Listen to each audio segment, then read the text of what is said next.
Olá, estamos de volta aqui no nosso encontro habitual, no mesmo horário, trocando ideias sobre as questões fundamentais do Brasil, especialmente no campo da política e da economia. Bem, o grande assunto é a questão que envolve a visita do presidente brasileiro Jair Bolsonaro ao Japão, à cidade de Osaka, onde está sendo realizada a reunião do G20. Grande tema muito importante e tal. E aí é necessário acompanhar algumas coisas dessa ida do presidente lá. Primeiro, o jeito que o presidente chegou não é nenhuma implicância, basta acompanhar as imagens. Ele disse que estava cansado da viagem, que foi uma viagem longa. Isso é óbvio, ululante, né? O presidente não vai imaginar que o Japão é logo ali na esquina, né? Ele achou que aqui no bairro da Liberdade, em São Paulo. O Japão é longe, falta conhecimento de geografia. E chegou muito mal-humorado, dando uma entrevista de péssimo humor. Parecia que ele tinha acabado de acordar, né? Ele estava, acho que nem tinha tomado banho, nem penteado o cabelo e tal. E aí deu uma entrevista muito mal-humorada lá. Mas o que interessa de concreto é que ele já teve de chegar, nada como a política real, né? Então tudo aquilo que falou durante a campanha, que os extremistas que seguem o Jim Jones da Virgínia, né? O guru, como ele fala, eu prefiro chamá-lo de marginal, o marginal da Virgínia, que coloca em risco a segurança nacional, toda aquela palhaçada sobre globalismo, né?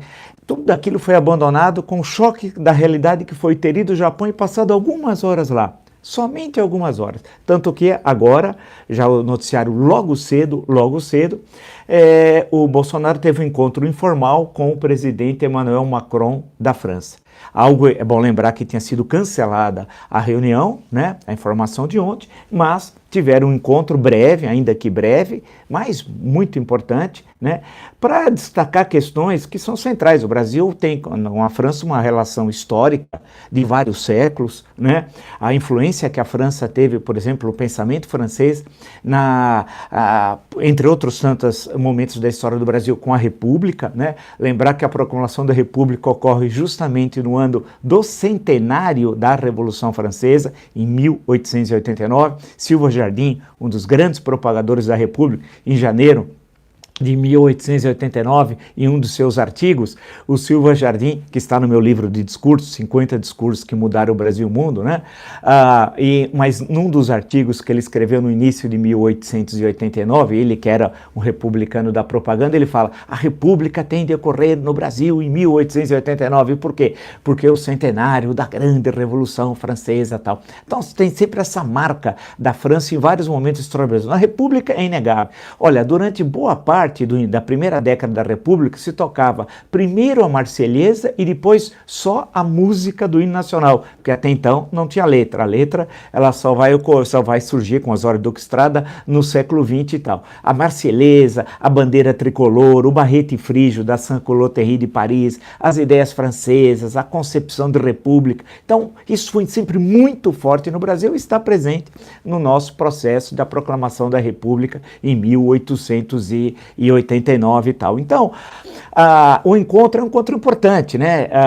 E o presidente teve de mudar de ideia, o Jair Bolsonaro. Então, toda aquela linguagem virulenta que ele teve ao chegar, que mostra um desequilíbrio emocional perigosíssimo, e o meu medo, eu vou voltar a essa questão, é que o general Augusto Heleno, responsável pelo GSI, Gabinete de Segurança Institucional, estimula a falta de controle emocional do presidente da República e o irracionalismo no interior do Palácio do Planalto. E não faltam exemplos para isso. Hoje eu vou retomar, inclusive, essa questão.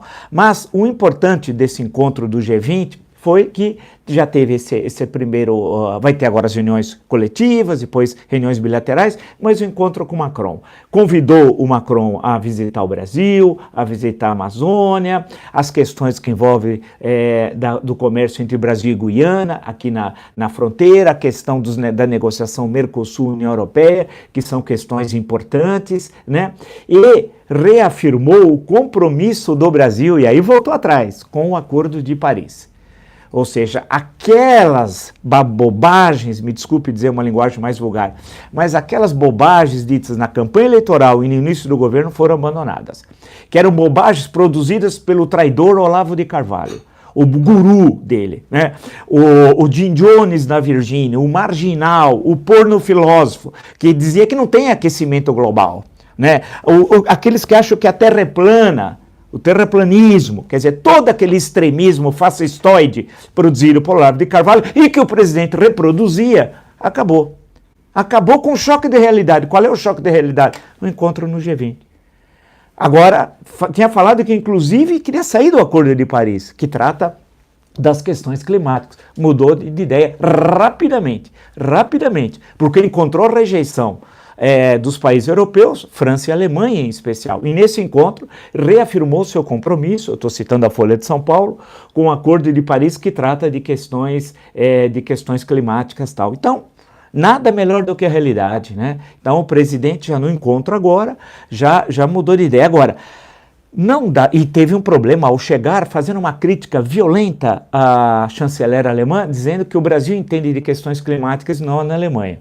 O que revela, por parte do presidente brasileiro, um absoluto desconhecimento da mudança, e eu falei ontem, da matriz energética na Alemanha e das questões que envolvem o meio ambiente na Alemanha. Volto a insistir, o presidente da República tem uma formação muito deficiente, né? Desconhece grande parte das principais questões do mundo e do Brasil, e não tem, infelizmente, para todos nós brasileiros, porque ele é presidente de todos os brasileiros, bons assessores. Então, a comparação que ele fez entre Brasil e Alemanha sobre a questão do meio ambiente é totalmente equivocada, e ele deve ter, presumo, um encontro com a Merkel em um outro horário, mas esse encontro com Macron fez com que ele caísse na real, para usar uma linguagem bem popular, né? E acabasse com aquelas bobagens incentivadas pelo seu péssimo ministro do meio ambiente,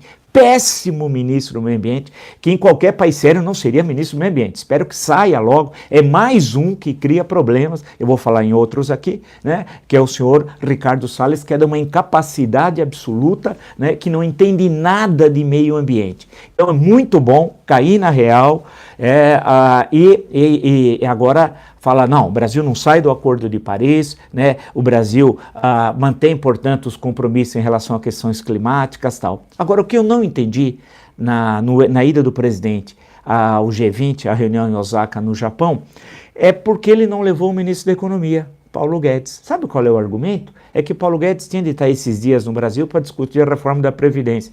Reforma da Previdência ele está discutindo há milênios com a Câmara dos Deputados. Ele poderia deixar, sua equipe é tão grande no Ministério da Economia, alguém para dialogar e, via todos os instrumentos que hoje tem de comunicação, ele seria mantido a par do que estava ocorrendo. Quer dizer, numa reunião das maiores economias do mundo, não convém o ministro da Economia. Percebam como não há uma racionalidade nesse governo? Não tem a mínima racionalidade. O ministro da Economia simplesmente não foi. Não, ele tinha de ficar aqui no Brasil discutindo a reforma da Previdência. Tinha nada. A reforma está sendo discutida e vai continuar com a volta do presidente ao Brasil. É um absurdo. Quer dizer, vocês percebam, você não tem nenhuma mínima estrutura. Ele não sabe o que é ser presidente da República. E ele não tem assessores. O Palácio do Planalto é uma bagunça. O ministro da Economia fica no Brasil. A reunião das principais economias do mundo, que você tem reuniões bilaterais, que são importantíssimas. Ele fica aqui, o Paulo Guedes.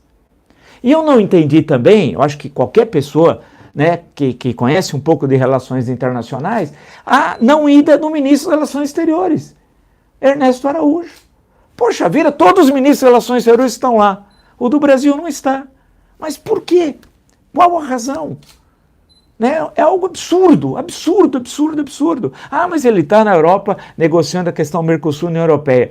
Ele poderia estar na Europa, deixaria os seus assessores lá encaminhando e nesses 2, 3 dias iria ao Japão, estaria presente nessas reuniões, em que estão presentes todos os ministros de Relações Exteriores dos países do G20. E o Ernesto Araújo não foi.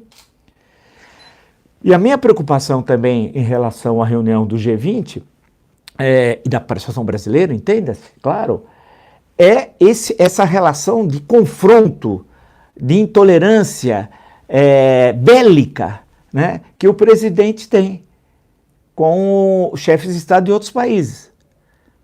Ele pensa muito que ainda é um deputado do baixo clero, insisto nisso. O que ele falou sobre a chanceler alemã foi um absurdo, ele poderia ter um mínimo de elegância.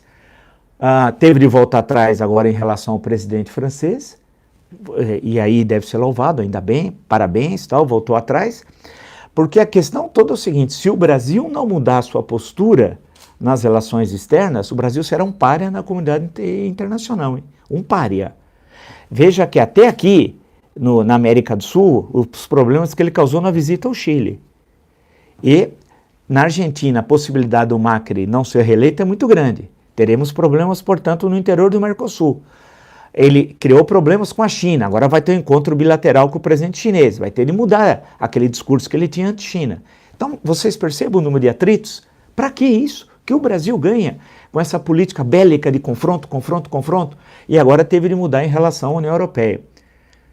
Claramente, o encontro com o presidente francês, isso é muito claro. E vai se encontrar também com o presidente norte-americano, que não está dando a mínima importância para o Brasil, porque para o Trump o que interessa ou é a Europa ou a China, só. E atacar um pouco o Japão sobre a questão, exigindo que o Japão aumente seus gastos armamentistas para retirar a responsabilidade americana da segurança militar japonesa, que é uma questão que vem desde o final da Segunda Guerra Mundial. Os Estados Unidos ocupou o Japão durante 5 anos após o término da Segunda Guerra, até 1950. Nesse caso, os Estados Unidos está pouco se lixando com o Brasil, para falar uma linguagem mais direta.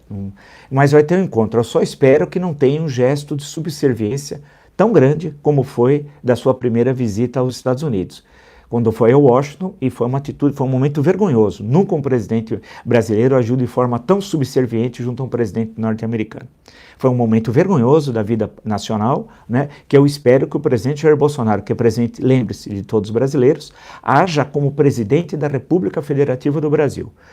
E não como ele agiu na primeira visita, inclusive apoiando, lembre-se daquela entrevista coletiva nos Jardins da Casa Branca, a reeleição do presidente americano, que é um absurdo. Você tem relações entre Estado, não entre governos. Ele não entendeu que no Brasil o presidente da República é chefe de Estado, chefe de governo. Então a nossa relação com os Estados Unidos é com os Estados Unidos da América, não é com o presidente Donald Trump. E ele foi lá para apoiá-lo. Isso não se faz. E criou uma situação muito constrangedora tal. Então, espero que ele não age de forma subserviente. Acho que é o desejo de todos nós, inclusive porque há uma série de contradições econômicas graves que precisam ser resolvidas no comércio Brasil e Estados Unidos. E o Brasil não está para ficar a serviço de ninguém. China, Europa, Estados Unidos. Nós temos que defender os nossos interesses nacionais com firmeza, com educação, com civilidade. E principalmente com dados, com informação. Não é na base do xingamento, da agressividade, da desqualificação. Então o presidente ele tem de saber a altura que ele está. Isso que ele não aprendeu em 6 meses de governo. A altura, ter compostura, ter educação, se vestir corretamente, se apresentar corretamente, se preparar para essas reuniões, ter algo a dizer. Isso é fundamental. É mais um teste que o presidente está tendo de relações exteriores, foi mal na visita aos Estados Unidos, na segunda visita a Dallas foi mal na visita ao Chile e não foi nada bem na visita à Argentina. Vamos esperar que ele se corrija. Agora, é inexplicável, insisto, a ausência na reunião do G20 do ministro da Economia Paulo Guedes e do ministro das Relações Exteriores Ernesto Araújo, o que mostra que o governo é uma bagunça, é um show de besteiras, como diria o general Santos Cruz, que foi defenestrado do governo e era uma excelente cabeça, brilhante, e que foi retirado do governo porque via a bagunça. E ele diz hoje nos jornais quanto dinheiro gasto à toa nesse período que ele ficou lá e que ele assistiu e que não conseguiu impedir que muito dinheiro fosse jogado fora. E falou muito do show de besteiras feitos pelo governo, com toda razão. Então, cabe ao presidente, portanto, ele não assimila críticas, ele não tem autocrítica, mas ele está começando a aprender que alguma coisa ele tem de mudar. E mudou hoje, e é saudável, deve ser louvado, a reunião que teve com o presidente francês. Vamos a um outro ponto que envolve o presidente da República, a pesquisa Ibope, temos a pesquisa Ibope, divulgada em todos os jornais, especialmente, vou citar um deles aqui, mas nós estamos em vários jornais, tanto no Globo, no Estado, Folha. Eu vou citar a pesquisa E é interessante a gente pensar, refletir. Então vamos analisar então a partir de agora a questão da pesquisa Ibope de avaliação do governo Bolsonaro, da percepção sobre o governo, sobre ministérios e sobre a aprovação ou desaprovação do presidente da República, se há ou não confiança dos entrevistados em relação a ele. Primeira pesquisa é que o crescimento do ruim péssimo, a curva, é contínua. E a queda da avaliação do ótimo bom é contínua, de janeiro a junho. De janeiro a junho. Ou seja, né, hoje empatou o ruim péssimo com o ótimo bom e com o regular 32%. Eu estou desprezando os que não sabem, que não responderam. Né? Ou seja, é um sinal claro que há uma profunda insatisfação popular com o governo. Há um outro dado dessa pesquisa, e não adianta querer brigar com a pesquisa e tal, é sobre a sua aprovação da sua forma de governar. Em abril, que já era possível, portanto, 4 meses, já saber a sua forma de governar, 51% aprovava, né? E 40% desaprovava. Agora em junho, 2 meses depois, 46% aprova e 48% desaprova. Eu estou desprezando o não sabe e não respondeu. Ou seja, há uma desaprovação em relação ao governo Jair Bolsonaro. Não adianta brigar com os dados. A confiança do presidente também está profundamente abalada de acordo com a pesquisa Ibope. Em abril, 51% confiavam no presidente. Em junho, 2 meses depois, somente 45%. Em abril, 46% confiavam no presidente.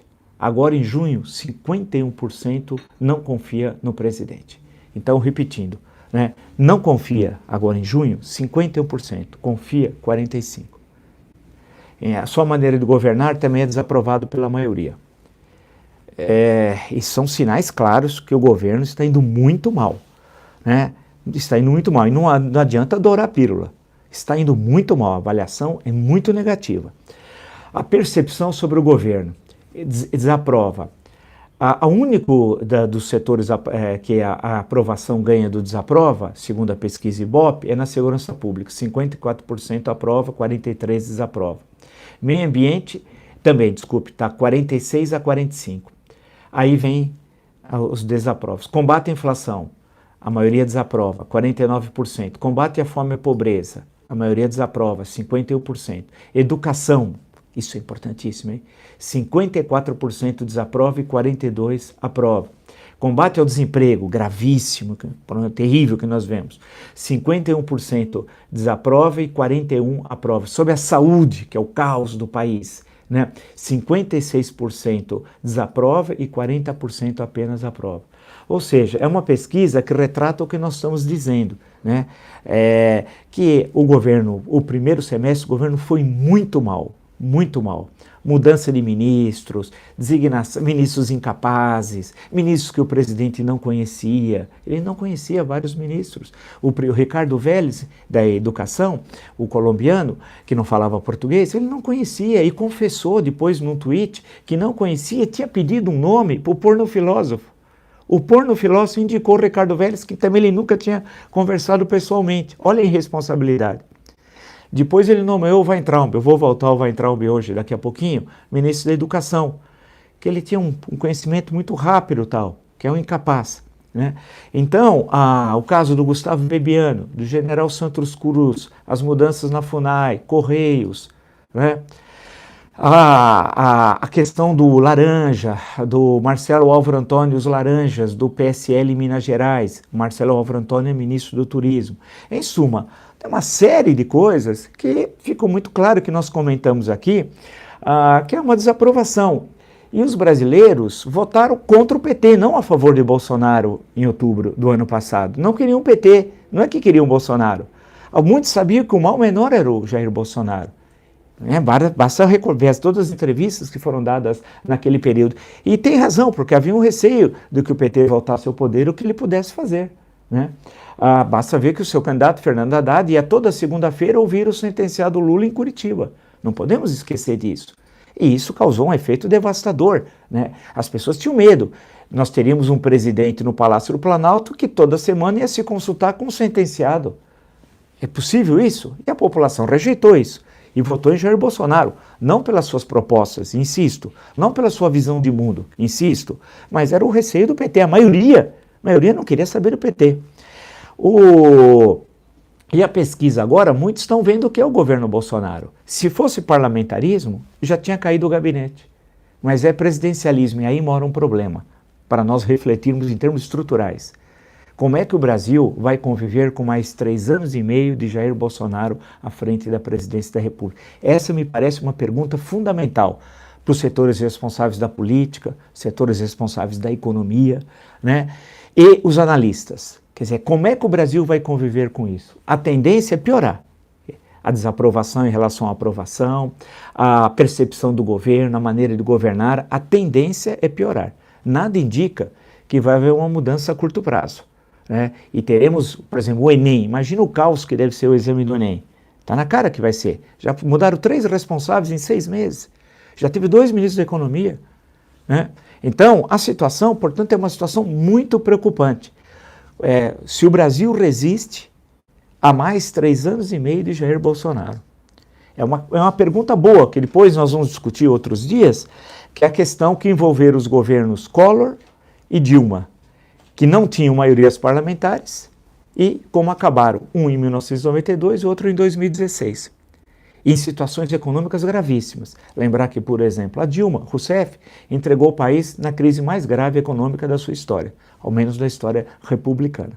Então, essa é uma questão para refletir. Por isso que é bom aqui não ter rabo preso com ninguém, e eu sempre falei, independente de onde eu estava, a minha visão de mundo, a minha leitura, a minha interpretação do que está ocorrendo, porque muitos não gostam, não permitem que se fale isso.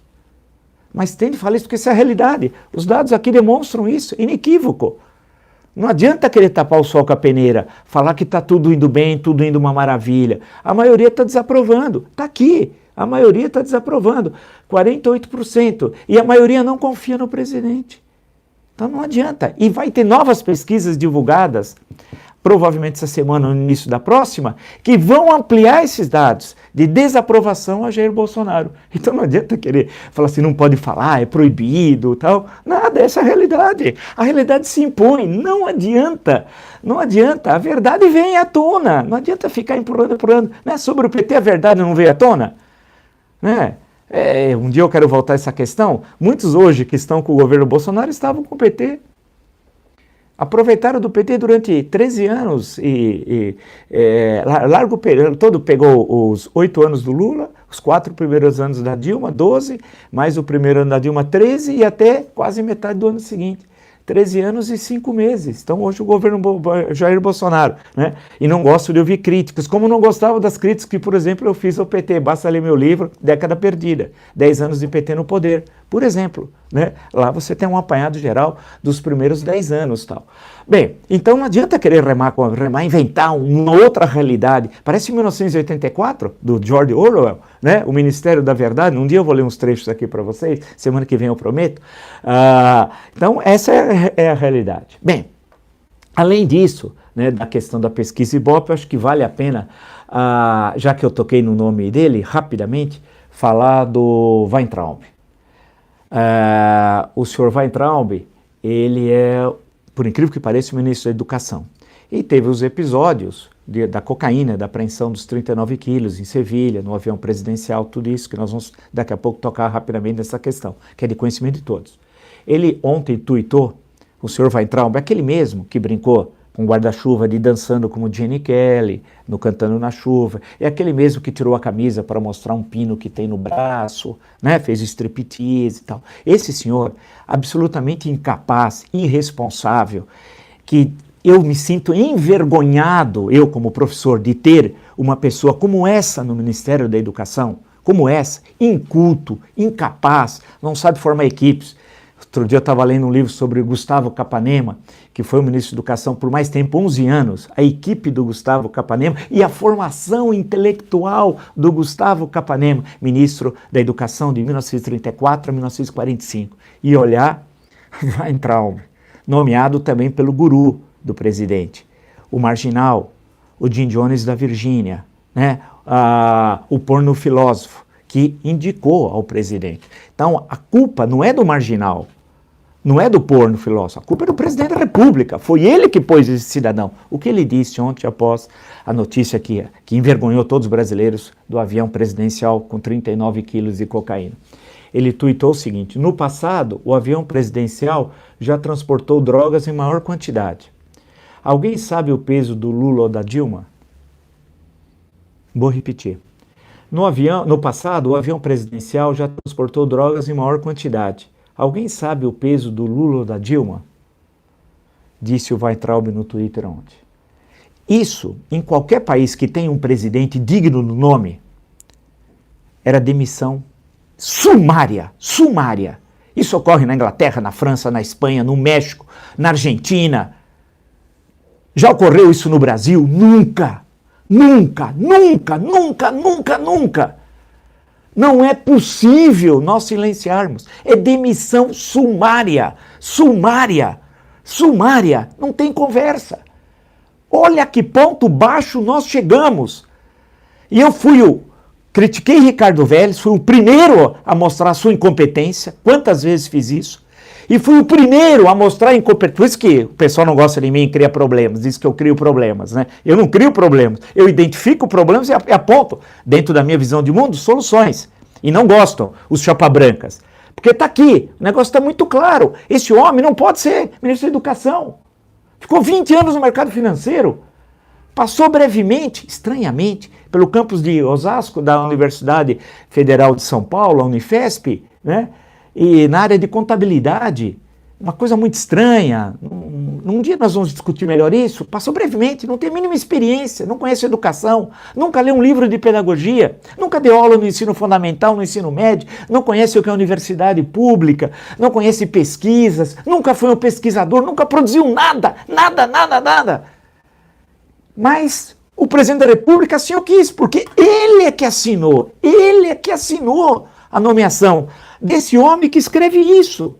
No passado, o avião presidencial já transportou drogas em maior quantidade. Alguém sabe o peso do Lula ou da Dilma? Eu nunca, sempre critiquei Lula, sempre critiquei Dilma, escrevi quando ele apoiava. Quando ele apoiava. Né? Isso é importante sempre lembrar, né? Os que hoje são os mais fanáticos bolsonaristas apoiavam o petismo. Ernesto Araújo defendeu a luta armada, defendeu Dilma. Quando eu estava do lado oposto.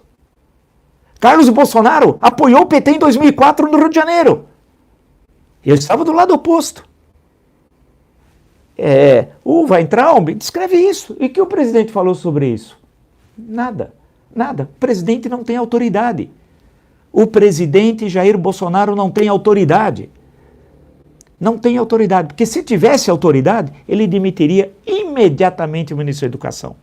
Imediato, se ele tivesse autoridade. Ele demite o general Santos Cruz. Grande general, sério, competente, com experiência internacional e que identificou, ontem mesmo falando aqui em São Paulo, o show de besteiras que ele viu no governo e dinheiro jogado fora. Esse ele demitiu, não serve. Agora ele mantém o Weintraub no governo. O noticiário também tem a polêmica aí, desculpe sempre lembrar disso, vocês vão falar que é monomania, tem um livro inclusive. Deixa eu ver se eu pego aqui, ó. Tá aqui. Esse aqui, né? É a primeira edição, com prefácio do Arthur Ramos. Tem muita gente que não sabe quem é Arthur Ramos, que é nome de rua em São Paulo. Nina Rodrigues, nasci no Maranhão, estudou na Bahia, morreu muito cedo. E esse foi um livro publicado após a morte dele, em 1939, né? Mas tem vários estudos, dentro daquela visão, evidentemente, lombrosiana, do cientificismo do final do século XIX, início do século XX. E ele discute toda essa questão e fala da monomania religiosa. No fim, é uma análise, evidentemente, hoje nós não analisamos dessa forma. Eu que fiz a tese sobre Canudos, evidentemente sei muito bem disso. Ele está analisando o Antônio Conselheiro. Ele chega à conclusão, no final, ele fez o estudo da cabeça, ele decepara, olha que barbaridade. No dia 5 de outubro de 1897, às 10 da manhã, foi encontrado o corpo do conselheiro, ou suposto corpo do conselheiro, aí uma outra discussão. Decepar e levar a cabeça para ser analisado pelo Nina Rodrigues, que analisou o cérebro e chegou à conclusão que, apesar de mestiço, ele era normal. Isso está aqui. E ele disse muito dessa questão da monomania. Bem, eu não tenho a monomania da Previdência, mas tem de falar, né? está havendo toda a discussão sobre a reforma da Previdência, não foi aprovado como se esperava o relatório, nem colocado em discussão a aprovação, né? Agora passou para a próxima semana. Pode ser, dependendo do andar da carruagem, que termine antes de 18 de julho, né, seja votado só em primeira votação na Câmara dos Deputados, ou seja, em agosto, quando retorna os trabalhos da Câmara, aí você faria a segunda votação. Só daí que ela vai ao Senado e passa pela Comissão de Constituição e Justiça, pela Comissão Especial, né, e para, finalmente, ir ao plenário do Senado, tal, e após aprovar, desde que não tenha modificações em relação ao projeto da Câmara, etc., tal, vai para a chancela do Presidente da República, certo?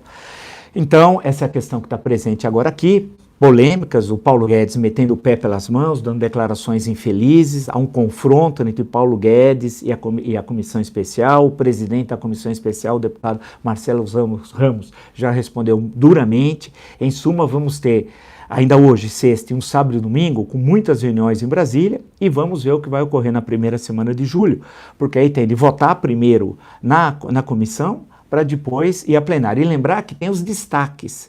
Uma votação em plenário dos 503 deputados vai demorar muito. Bem, hoje nós falamos de um monte de coisa, agradeço muito a todos vocês, muito obrigado. Nós estamos hoje no YouTube, no Instagram, no Facebook.